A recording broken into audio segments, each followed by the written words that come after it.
On September 10, 2025, Charlie Kirk was assassinated. This is the possible position where the assassin had a clear line of sight from a building located about 430 feet away. The assassin squeezed the trigger and a single bullet traveled this distance and struck Charlie Kirk right in the neck.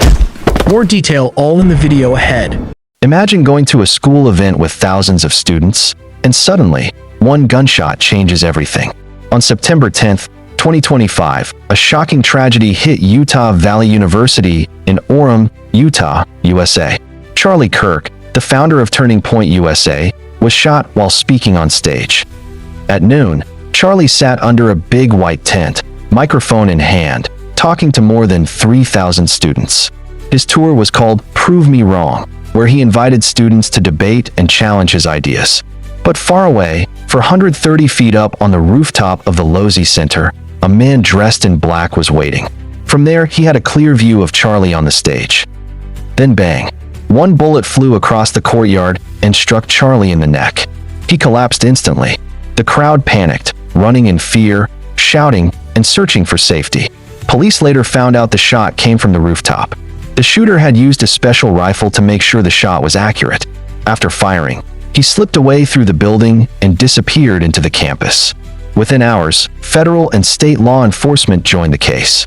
Security footage, ballistic evidence, and eyewitness testimony pointed to a single suspect, Tyler Robinson, a 22-year-old former Utah State University student. Robinson had no prior criminal record, but investigators uncovered troubling signs.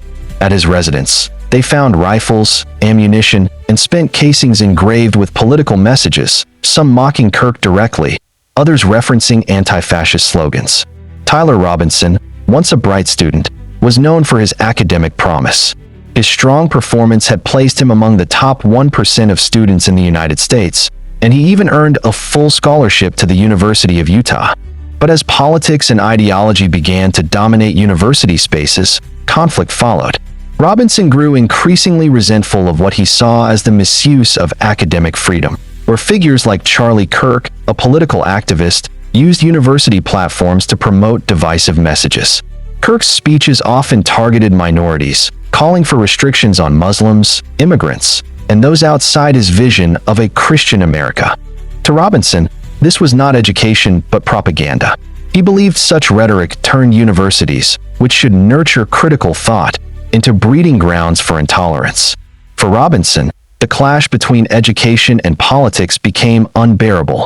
Instead of fostering knowledge and inclusivity, he saw universities enabling harmful agendas.